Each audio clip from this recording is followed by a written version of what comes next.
دیکھیں، میں بہت سے لوگوں کو بھی یہ نہیں پتا کہ عامر لیاقت جب علی علی اسکول میں پڑھتے تھے اور 9th کلاس میں تھے اور میری ان کی ملاقات ہوئی تھی، تو فرسٹ ٹائم وہ ڈیبیٹ میں تو کر ہی رہے تھے، لیکن 9th کلاس تھی تو اس وقت پہلی دفعہ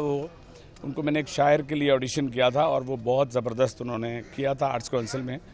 اور اس میں انہوں ایک شعر میں نہیں بھول سکتا، عامر لیاقت کا اپنا شعر تھا کہ اسے قریب سے دیکھا تو یہ خیال آیا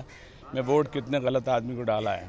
تو وہ بڑا اپریشیٹ ہوا تھا۔ پھر وہ جو ڈیبیٹ ہوتی تھی مجھے لے جاتے تھے ساتھ کہ آج بھائی آپ آئیے گا ضرور۔ پھر ہم نے کچھ شو کیے، پھر میرا جو کیسٹ ہے والیوم 3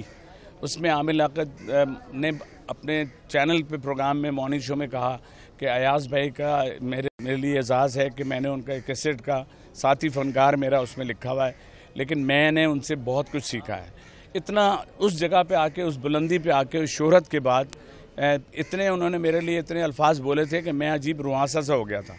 تو میں یہ سمجھتا ہوں کہ ہم اللہ سے تو ساری امیدیں رکھتے ہیں معافی کی، لیکن بندے کی ان کوتاہیوں کو جو سوشل میڈیا کی وجہ سے زیادہ آ جاتی ہیں تو اور کچھ لوگ پیچھے لگے ہوتے ہیں۔ ابھی تو ہمیں پتہ نہیں ہے کہ کون کون ان کے خلاف تھے۔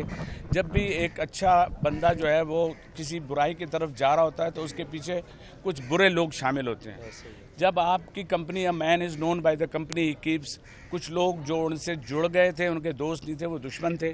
لیکن میں سمجھتا ہوں کہ عامر لیاقت بہت خوش نصیب ہیں، اور ہم اپنی فیملی یا کہیں پر بھی کوئی شخص جب دنیا سے جاتا ہے تو ہم اس کی برائیاں ایک سائیڈ میں رکھ کے اس کے لیے دعا کرتے ہیں۔ ہماری فیملی میں، ہمارے خاندان میں بھی ایسے لوگ ہوتے ہیں جن سے کوتاہیاں ہوتی ہیں، تو کیا ہم ان کے جنازوں میں شرکت نہیں کرتے؟ کیا ہم مجھے سیاسی لوگ نظر نہیں آ رہے؟ میرے سمجھ میں نہیں آتا کہ ہم سب نے مرنا ہے اور ہم سب کو جانا ہے اور ہر سب کا حساب ہوگا، کسی کے پاس کروڑوں یا کوئی بہت غریب ہو۔ تو عامر لیاقت کے پاس ان کی زبان میں جو ایک اللہ نے ان کو روانی دی تھی۔ میرے پاس کل جانی لیور کا فون آیا تھا، اس نے مجھ سے کہا ایاز بھائی یہ کیا ہو گیا؟ میں نے پچھلے ہفتے سنا تھا وہ بہت ڈپریشن میں تھے، تو میں نے اس کو کہنا کہ نہیں، میں کبھی نہیں بھول سکتا، میں ان سے بہت کچھ سیکھا ہے۔ تو بات یہ کہ میں بھی کہوں گا، کیونکہ وہ ینگ تھا، ہم اپنا وقت گزار رہے تھے اور گزر رہا ہے،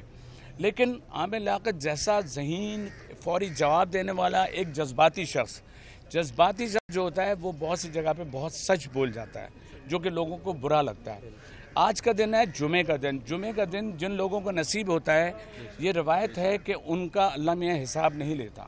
تو جو کچھ میڈیا میں چیزیں بنی ہیں، کیسے بنی ہیں، یہ نہ تو کبھی نکل پائیں گی، لیکن میں سب سے جو لوگ ہیں، دیکھ رہے ہیں، سن رہے ہیں دنیا بھر میں ان سے درخواست کروں گا کہ عامر لیاقت کی ان ذہانت کو، ان کا وہ وقت نیو یارک میں ہم نے شو کیا تھا عامر لیاقت عوام کی عدالت میں، تو اس میں وہ سوالوں کے جواب دیتے تھے، تو لوگوں نے پوچھا ان سے کہ جی آپ یہ بتائیں، آپ تو سیاسی لیڈر بھی ہیں، آپ منسٹری میں بھی ہیں، تو آپ تو تنظیمیں کسی کا میں بھی ہیں، تو انہوں نے کہا تھا میں کسی کا بندہ نہیں ہوں، میں اللہ کا بندہ ہوں۔ تو اس اللہ کے بندے کو ہم سب جو ہے وہ معاف کریں اور اس کے لیے دعا کریں، اللہ پاک اس کے درجات کو بلند فرمائے۔ ان کو اللہ نے یہاں پہ ایک موقع دیا، یہاں انہوں نے اپنی جگہ پہلے سے بنا رکھی تھی، یہاں ان کے پیرنٹس کی بھی تدفین ہوئی ہے، تو ہم سب یہ مل کر یہی کہہ سکتے ہیں کہ اللہ ہم سب کے گناہوں کو معاف کرے، اللہ ہم سب کو یہ موقع دے کہ ہم جب جائیں تو ہمارے پاس کچھ ایسا ضرور ہو جس سے رب راضی ہمارا ہو جائے۔ جزاک اللہ۔